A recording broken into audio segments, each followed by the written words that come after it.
आज का टॉपिक है। जय माता दी सभी को। आज का हमारा टॉपिक है एक्सक्रीशन ऑफ वेस्ट।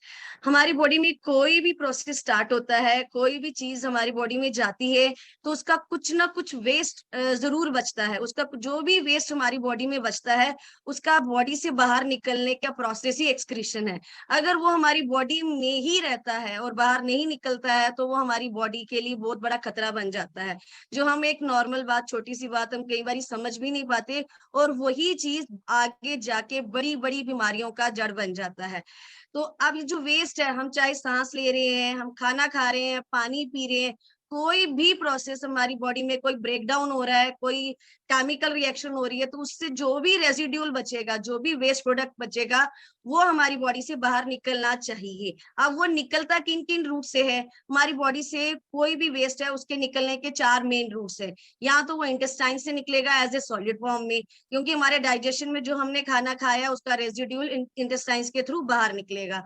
किडनी हमारी बॉडी में वाटर के साथ डिसॉल्व करके जितने भी टॉक्सिन्स हैं, अलग अलग तरह के जो वाटर में डिसॉल्व हो सकते हैं, उन सब को लिक्विड फॉर्म में बाहर निकालेगी। हमारी स्किन में बहुत सारे ऐसे पोर्स होते हैं जो स्वेटिंग से के साथ साथ इलेक्ट्रोलाइट्स, बड़े सारे और टॉक्सिक ऐसी चीजें हमारी बॉडी से वेस्ट रेजिड्यूल्स बाहर निकालता है। अब लंग्स है, लंग्स में हमारी गैसेस का जो एक्सचेंज होता है, उसमें जो हमारी गैसेस के साथ जो और भी हमारी बॉडी में केमिकल रिएक्शंस के साथ जो गैसेस है, वो भी उसी के लंग्स के थ्रू ही हमारे जो है नोजल से बाहर आती हैं। तो अगर हमारी बॉडी में जो भी ये कार्बन डाइऑक्साइड अगर सपोज हम कहें कि बन रहा है, वो बाहर नहीं निकले, अगर हमारी बॉडी में हम जो खाना खा रहे हैं वो बाहर ना निकले प्रॉपरली, तो क्या क्या हैजर्ड्स आ सकते हैं? हमने देखा कि हमारी बॉडी से वेस्ट प्रोडक्ट बाहर होने चाहिए। उसकी मेन नीड क्या है कि जितना वेस्ट प्रोडक्ट टॉक्सिक मटेरियल बनेगा वो डेली बेसिस पे रिमूव होगा। इसके साथ जब मैं बोल रही थी कि वो वाटर के साथ निकलेगा, जो हम विटामिन लेते हैं या ड्रग्स लेते हैं, जो उसकी एक्सेसिव अगर हमारी बॉडी में आ जाता है अमाउंट, तो वो भी बाहर निकल जाता है। कई बार आप कोई बड़ी सारी मेडिकेशन पे होते हैं तो आप नोटिस करते हैं कि हमारा यूरिन में भी उन दवाइयों की स्मेल आना शुरू हो जाती है। क्यों? क्योंकि जो उसका एक्स्ट्रा रेजिड्यूल है वो बाहर निकलना चाहिए। अगर वही साइड इफेक्ट हमारा अंदर ही रहेगा, दवाइयों का जो भी इम्पैक्ट है, तो वो हमें ही हार्म पहुंचाएगा। हमारी बॉडी के पीएच को मेंटेन करने के लिए हमारे एक्सक्रीशन प्रोसेस को बड़ा स्ट्रांग होना चाहिए। हमने ये पढ़ा, हम रोज ही सुनते हैं कि हमारा बॉडी अल्कलाइन नेचर का है, हमें एसिडिक चीजें नहीं लेनी चाहिए। तो उसी पीएच को बैलेंस रखने के लिए हमारी बॉडी से प्रॉपर एक्सक्रीशन होनी चाहिए। अगर हमारी बॉडी से प्रॉपर एक्सक्रीशन हो रही है तो हमें एंजाइटी, स्ट्रेस लेवल हमारे कम हो जाएंगे। हमारा बॉडी टेम्परेचर, ब्लड प्रेशर्स भी जो है वो रेगुलेट रहेंगे। हमारी बॉडी में पॉइजनिंग नहीं होगी। अगर यही वेस्ट प्रोडक्ट जो है कि पॉइजन है ना, टॉक्सिन है ना हमारी बॉडी के लिए, अगर ये एक्यूमुलेट होता रहेगा तो हमारी बॉडी को अंदर ही अंदर खा रहा है, जो एक पॉइजन क्रिएट करके, और इसका प्रॉपरली बाहर निकलना बड़ा मेन है। और जो हमारी बॉडी में केमिकल रिएक्शंस होती हैं उसको स्लो डाउन ना करे, इसके एक्यूमुलेट होने से उनके ऊपर असर आएगा और हमारे बाकी जो प्रोसेसेस हैं, जो हमारे बॉडी को प्रॉपर फंक्शनिंग के लिए जितने भी ऑर्गन्स काम करते हैं, उन सभी ऑर्गन्स के काम के ऊपर ये इफेक्ट करेगा। अब ये क्या सिग्नल्स देते हैं आपको? इनमें से आपको हो सकता है शुरू में एक सिग्नल, दो सिग्नल आए, फिर वो आपके सिग्नल्स ऐड ऑन होते जाते हैं। सिर्फ एक अगर हम अपनी बॉडी से जो बचा हुआ एक्सक्रीट है वो बाहर नहीं निकाल पा रहे हैं अच्छे से, तो हमारा बॉडी फ्लूइड्स का सर्कुलेशन कम हो जाएगा, बॉडी में स्वेलिंग्स होना शुरू हो जाएंगी, सूजना शुरू हो जाएगी। कई बार हम बोलते हैं ब्लॉटिंग होगी। अगर पानी का वो ज्यादा है तो वो ब्लॉटिंग होगी, अगर वो टॉक्सिन्स का ज्यादा है तो वो स्वेलिंग्स में कन्वर्ट हो जाएगा। वेरिकोस वेन्स की प्रॉब्लम्स को क्रिएट कर देता है। Headache, migraine, stress, anxiety, depression, ये सारी प्रॉब्लम्स इसी के कारण होती है। एलर्जी, एलर्जी हम सोचते हैं कि मौसम के साथ भी है, लेकिन मौसम के साथ सबको एलर्जी नहीं होती है। जब हम मेडिसिन लेते हैं एलर्जी ठीक होती है। अगर हमारा लाइफस्टाइल खराब है तो हम एलर्जी के भी शिकार बन जाते हैं। साइनसिस जैसी प्रॉब्लम होना शुरू हो जाती है, स्किन हमारी डल हो जाती है, arthritis, fatigue, constipation, obesity, cellulite fat जो हम पढ़ते हैं, यहाँ पे हमने सुना है कि जो हमारा लटकता फैट है, जो हमारा लूज फैट है, अगेन वो हमारी उसका मेन जड़ है कि हमारी बॉडी से एक्सक्रीट अच्छे से बाहर नहीं हो रहा है।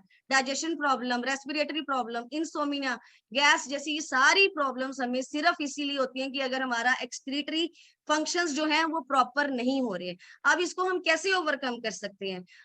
हम अपनी लाइफस्टाइल में कुछ अगर चेंजेस लाएं, बेसिक चेंजेस लाएं, तो हम अपनी इस प्रोसेस को स्ट्रॉन्ग कर सकते हैं। जैसे अल्कोहल को लिमिट करके, अल्कोहल का एक्सक्रीट प्रोसेस बहुत स्लो है, 90% अल्कोहल हमारे लीवर को में ही रहता है और धीरे धीरे धीरे बॉडी से रिमूव होता है। इसीलिए कहते हैं कि कम ड्रिंक करनी चाहिए, नहीं तो लीवर डैमेज हो जाएगा। जितना ज्यादा उसका एक्सक्रीशन हुआ ही नहीं, और ऐड तो वो लीवर को अल्टीमेटली डैमेज करता है। हमें प्रॉपर नींद लेनी चाहिए, जो हम हमेशा सेशंस में सीखते आ रहे हैं कि 6 से 8 घंटे हमारी नींद होनी ही चाहिए। अगर वो नहीं होती है तो अल्टीमेटली हमारी इन प्रोसेसेस के ऊपर उसका इम्पैक्ट पड़ता है। जितना पानी हम पिएंगे, 20 केजी वेट के अगेंस्ट 1 लीटर पानी हमारा होना ही चाहिए, और एट द मैक्सिमम 4-5 लीटर हमें वाटर इनटेक करना चाहिए। अगर वो नहीं करते हैं तो ये टॉक्सिन्स किसके थ्रू निकलेंगे? वाटर में डिसॉल्व होंगे तो निकलेंगे ना, नहीं तो ये किडनी में एक्यूमुलेट होते रहेंगे। एक्यूमुलेशन के कारण फिर किडनी में प्रॉब्लम्स आना शुरू हो जाएंगी। तो जितना पानी हम पिएंगे उतना हमारी किडनीज अच्छे से फ्लश आउट होंगी। हमें शुगर सॉल्ट का इंटेक कम लेना चाहिए, प्रोसेस फूड्स का इंटेक कम लेना चाहिए। क्यों लेना चाहिए? क्योंकि प्रोसेस फूड हम सोचते हैं हमने आज खाना खाया और कल ये फ्लश आउट हो गया, ऐसा नहीं है। प्रोसेस फूड को हमारी बॉडी से डाइजेस्ट होके बाहर निकलने में कहीं कहीं दिन लग जाते हैं। तो इसीलिए अगर हम वो ना ले, हम अपने आप को उसके इनटेक में रिड्यूस करें, तो हम अपनी बॉडी को एक हेल्दी अंदर से बना रहे हैं। हमारे खाने में एंटीऑक्सीडेंट्स होने चाहिए, प्रीबायोटिक होने चाहिए। और जब हम एक्टिव रहते हैं हमारे सारे ऑर्गन्स एक्टिव होते हैं, हमारी स्किन एक्टिव होती है। बहुत सारे लोग कहते हैं कि हमें स्वेटिंग नहीं आती, स्वेटिंग नहीं आती, क्योंकि आपके पोर्स में इतना डिपोजिशन हो चुका है कि पोर्स बंद हो गए होते हैं। जब हम प्रॉपर रेगुलर उसकी क्लींजिंग स्टार्ट करते हैं, हम एक्सरसाइज करते हैं, तो धीरे धीरे वो पोर्स ओपन होते हैं, हमें स्वेटिंग आती है। स्वेट के साथ हमारे अंदर से टॉक्सिक वेस्ट प्रोडक्ट्स भी बाहर निकलते हैं। ये तो बता दिया कि हम किस तरह से इसको ओवरकम कर सकते हैं। लेकिन अगर हमें इसको तेज करना है, एक्सेलरेट करना है, इसको बढ़ाना है, क्लींजिंग प्रोसेस को अपना बढ़ाना है, तो क्या करना है? हमें क्या क्या स्टेप्स लेने हैं? आप इनमें से 2 स्टेप, 3 स्टेप, 4 स्टेप भी इनकॉर्पोरेट कर सकते हैं। लेकिन जो हर्बल लाइफ फैमिली के साथ जुड़े हुए हैं वो सारे ही स्टेप्स इसके इनकॉर्पोरेट करते हैं जब हम डिटॉक्स करते हैं, और डेली बेसिस पे भी हम बहुत सारे इसके स्टेप्स को इनकॉर्पोरेट करते हैं। मॉर्निंग में उठ के हमें पानी पीना चाहिए। पानी के बाद जो नेक्स्ट ड्रिंक हमारी होनी चाहिए वो डिटॉक्स ड्रिंक होनी चाहिए, जिससे हमारी बॉडी की क्लींजिंग हो। देन हमारा ब्रेकफास्ट, लंच या डिनर, ये हमारा एक लिक्विड फॉर्म में होना चाहिए। सॉलिड फॉर्म को हम दांतों में ही नहीं, मुंह में ही नहीं चबाते हैं। जब मुंह में चबाया ही नहीं तो फिर वो पेट के ऊपर प्रेशर आता है, पेट में भी डाइजेस्ट नहीं हुआ तो वो एक्यूमुलेट होता है। तो अगर ये लिक्विड फॉर्म में होगा तो इजिली डाइजेस्ट होगा, इजिली एब्जॉर्ब होगा, और हमारी बॉडी की क्लींजिंग में भी हेल्प करेगा। इसके साथ हमें अपने diet, full day diet plan में सप्लीमेंट्स ऐड करने चाहिए, जिसमें मल्टीविटामिन, ओमेगा 3 फैटी एसिड्स और प्रोबायोटिक स्पेशली होने चाहिए।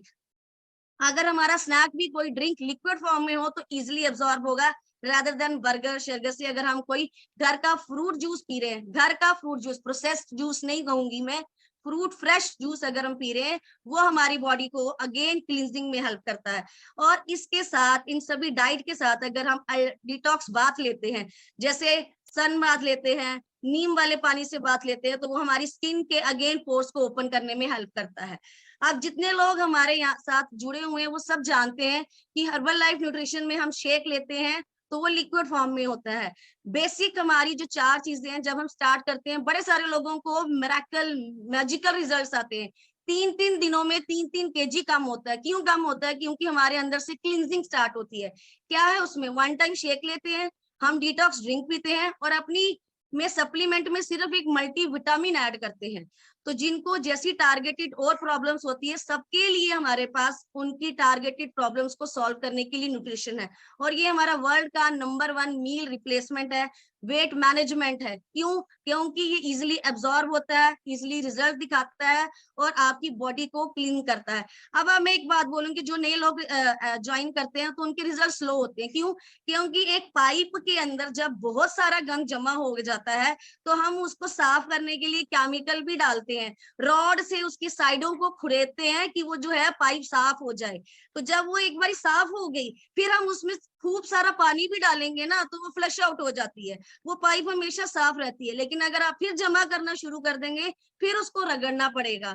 तो स्टार्टिंग में रिजल्ट कम आते हैं, लेकिन जब आप आइडियल वेट पे पहुंच जाते हैं तो आप उसको कैसे मेंटेन कर पाते हैं, डेली बेसिस पे उसको क्लीन करके, जो खाया उसको आपने डेली बेसिस पे रिमूव कर दिया। ये मेरा पर्सनल रिजल्ट है। देख के सबको लगेगा कि बहुत ड्रास्टिक रिजल्ट है, रियलिटी में 18 केजी फैट लॉस किया है मैंने, और 3 XL से एम पे बहुत चेंज है। तो ये सब चेंजेस क्या है, बेसिकली इसी क्लींजिंग प्रोसेस से ही है, इसी डाइट के शेड्यूल को ही चेंज करके है। इन छोटी छोटी चेंजेस को जब हम अपनी लाइफ में अडॉप्ट करते हैं तो हम अपने आप को एक हेल्दी लाइफस्टाइल देते हैं। Thank you so much sir.